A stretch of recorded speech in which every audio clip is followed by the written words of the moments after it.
হ্যাঁ guys, my name is নিখিল। তো ব্যাপারটা হচ্ছে কি, পুজো কাটলো, ঠিক আছে? তো এবারে কিন্তু মেন ফোকাসে তোমরা আসার চেষ্টা করো। এখন পুজোটা পুরো কাটেনি, তো মোটামুটি লক্ষ্মী পুজো হবে। তো এ সময় তোমরা কীভাবে প্রিপারেশন নেবে, কারণ আর তো বেশি সময় নেই। আজ হচ্ছে অক্টোবরের 6 তারিখ, ঠিক আছে? তো সেই হিসাবে অ্যাপ্রক্সিমেটলি প্রাইমারি টেটের সময় আছে 11 ডিসেম্বর। মানে ধরো তুমি এদিকে 5 দিন, ওদিকে 2 মাস, 2 মাস 5 দিন, 5 দিন তো এমনি কেটে যাবে, 2 মাস তোমাদের কাছে সময় আছে। তো তোমরা কিভাবে এখন টাইমটা ইউটিলাইজ করবে, সেটাই আমার বলার উদ্দেশ্য। দেখো, ব্যাপারটা হচ্ছে কি, তোমরা সত্যি করে বলো তো, জবের থেকে মানে যত মানে জবে অ্যাডটা বেরোলো, মানে নোটিফিকেশানটা করলো আনঅফিসিয়ালি, এখন তো বের করেন, 14 তারিখ থেকে ফর্ম ফিল শুরু হবে। তো তোমাদের মধ্যে কার কার মনে ভয় লেগেছে, বা রাতে ঘুম হয়েছিল কি ওই দিন? কথাটা আমি অপ্রাসঙ্গিক কথা, কিন্তু এটাও ম্যাটার করে। যাদের সেদিনে ভয় লেগেছিল কি না আর বেশি সময় নেই, পড়তে হবে, মাত্র 2 মাস সময়, তারা কিন্তু ঠিক ট্র্যাকে আছো, মানে তারা কিন্তু লাইনে আছো। আর যাদের ভয় লাগেনি, আরে পরীক্ষা আছে, পরীক্ষা দেবো বিন্দাস, তারা কিন্তু টেট পাস করতে পারবে না। No way, you can't pass the TET examination.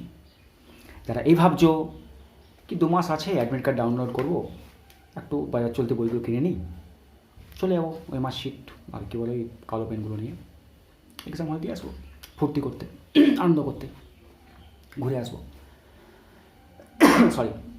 তো এরকম করে কিন্তু টেট পাস করা যায় না। 2017 সালে বলে রাখি, আমার বাঁকুড়াতে সিট পড়েছিল, রাজগ্রাম বলে একটা স্কুলে, ঠিক আছে? তো রেজাল্টটা বেরিয়েছিল সম্ভবত, ভুলে গেছি আমি, 10 জানুয়ারি আই থিঙ্ক। তো according to government figure 2.5 lakh ছেলেমেয়ে পরীক্ষা দিয়েছিল, ঠিক আছে? পাস করেছিল 9,996, অ্যাপ্রক্স 10,000। মানে পাস করলো সেরফ 5% নয়, 4% ছেলে পাস করলো। মানে 100 জনের মধ্যে 96 জন ছেলে পাস করলো, ফেল করলো। তাহলে তোমাকে নির্ণয় নিতে হবে, তুমি কি 5%-এর মধ্যে আছো, না 95% ফেলে দলে আছো। কথাটা শুনতে খারাপ লাগবে, প্র্যাকটিক্যাল বলছি, আর সত্য কথা বলে তো গায়ে লাগবেই, নিয়ম। মোটিভেশন দেবো, ব্লাইন্ড মোটিভেশন দেবো না, কারণ আমি এক্সাম দিয়েছি, এক্সাম হলে তাপমাত্রা অনুভব করেছি, I feel that, I have experience that heat of that examination hall. Exam হলে কী হয়, এক্সাম হলের যে টেনশনটা হয়, সেটা আমি ফিল করেছি, আমি পাস করেছি, তাই আমি বলছি, কোনো ফালতু ডায়লগ আমি দেবো না। যদি টেট পাস করতে চাও, পড়াশোনাটা শুরু করে দাও, নট শুরু করে দাও, শুরু তো আগের থেকে করে দিয়েছো, সিরিয়াসলি নাও, এবং এত সিরিয়াস নাও কি লোকে যেমন তোমাকে বলতে না পারে।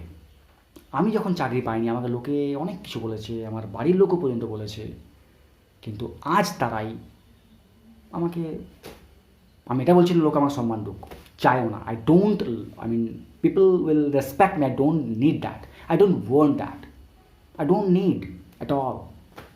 বাট তাদের মানসিকতাই চেঞ্জ হয়ে গেছে। সুতরাং এই 2 মাস কিন্তু তোমাকে নিজের 100% দেওয়ার চেষ্টা করো, কারণ তুমি যদি চাকরি না পাও, এমনিতে তো দেখতে পাচ্ছ তো কতদিন পরে ডেটটা হচ্ছে। গভর্নমেন্ট অ্যানাউন্স করলে প্রতি বছর নেব, নাও নিতে পারে, কী গ্যারেন্টি আছে গভর্নমেন্ট নেবে? মুখের কথা সবাই বলতেই পারে। 2014-22 হলো, 2017টা 22 হচ্ছে নাকি, 17 নোটিফিকেশন 22, 5 বছর পরে, কী গ্যারেন্টি আছে আগের বছর ডেট নাও হতে পারে। তো তোমরা যারা প্রিপারেশান নিচ্ছ, এই ভেবে নাও না কি আগে এবছরটা দিয়ে দিই, আগের বছর দেবো। কী গ্যারেন্টি আছে কি তোমার যে পরিস্থিতি, মানে এখন যে মানে চাপমুক্ত অবস্থায় যে পড়ছো, আগের বছর যখন টেট হবে তুমি চাপমুক্ত অবস্থায় থাকবে কি থাকবে না? হয়তো তোমার অন্য কোনো জবও হতে পারে, বা পরিস্থিতি তোমার সঙ্গে নাও দিতে পারে, বা তোমার হয়তো পড়ায় মনও না বসতে পারে। আমার তো হয়, মানুষের সবসময় তো পড়তে ভালো লাগে না। তুমি হয়তো এই সময় যে মহলটা চলছে, মানে একটা রিক্রুটমেন্ট, কোর্টের রায়, অভিযোগ গঙ্গোপাধ্যায় যে রায় দিচ্ছেন, মানে একটা মহল তৈরি হয়েছে টেট নেওয়ার, গভর্নমেন্টের একটা চাপ আছে, আগের বছর সেটা নাও হতে পারে, তোমার মনও নাও হতে পারে, টেটও নাও হতে পারে। তো কেন না এই 2 মাসটা আমি 100% দেবো? এখন তো ভালো করেছে, একবার টেট পাস করে তোমার সারা জীবন ভ্যালিডিটি। তো তোমরা কেন পড়ছো না? সবাই নয় কিন্তু, 2.5 লাখ পরীক্ষার্থী ছিল, 2,40,000 ফেল করেছে। আমি তাদের কথা বলছি, সবাইকার কথা বলছি আমি। 2 মাস সময়টা কিন্তু নিজের জান দিয়ে দাও। আর আমি শর্টকাট টিপস কিন্তু দেবো না, আগে বলছি এই বইটা কিনে নাও, কলেজ স্ট্রিট থেকে এই বইটা কিনে নাও। আমি ভিডিও বানিয়েছি, বাট এমনটা নয় কি ওই বইগুলো পড়লেই তুই পাস করবে। যারা বলে তারা মিথ্যা বলে, হ্যাঁ, তারা মিথ্যা বলে এবং ওপেনলি মিথ্যা বলে। আমি বলবো না, কারণ আমি কাউকে অন্তত হেল্প না করতে পারি, অন্তত কাউকে খারাপ আমি মোটিভেশন দেবো না, ঠিক আছে? তো কোনো বই আমি সাজেশন করবো না, পড়ো যেগুলো বাজার চলতি বই, সেটা আমি বলেও দিয়েছি, পড়তে পারো। তার মানে এই নয় কি ওই বইগুলো পড়লেই তুমি পাস করবে, বা ওটা না পড়লে তুমি পাস করতে পারবে না। এক্সট্রা পড়ো, ডিপে পড়ো, কোশ্চেন যেখান থেকে হোক না কেন, আমাকে পাস করার সিলেবাস ধরে ধরে পড়ো এবং প্ল্যানিং করে পড়ো। টেট তুমি পাস করবেই। আর সময়টাকে ইউটিলাইজ করো আজকের থেকে, প্রতিদিন 6 ঘন্টা minimum. It is the need of the exam and it is the demand of the exam. কেউ 18 ঘন্টা পড়েও টেস্ট পাস করতে পারেনি, আর কেউ 2 ঘন্টা পড়েও টেস্ট পাস করেছে। এমন এক্সামও আছে, ঠিক আছে? সুতরাং পড়াশোনার কোনো টাইম নেই, কিন্তু মিনিমাম 1 ঘন্টা করে দিতে হয় প্রতি সাবজেক্ট, মানে 5 ঘন্টা 5টা সাবজেক্ট প্লাস 1 ঘন্টা মক টেস্ট অ্যান্ড তোমার প্রতি সাবজেক্টে 1 ঘন্টা মক টেস্ট প্রিভিয়াস কোশ্চেন, আর তোমার সেন্টার ডেটের কোশ্চেন্স করে যেতেই হবে। আগের বছরের জন্য ওয়েট করো না, এবছর কেন হবে না তোমাদের?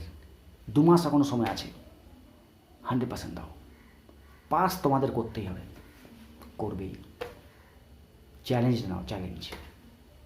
চলো, অনেক ডায়লগ মারলাম, কিন্তু প্র্যাকটিক্যাল বলবো।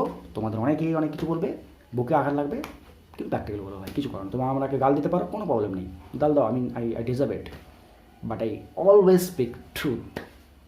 That is my principle. Jai Hind, Vande Mataram.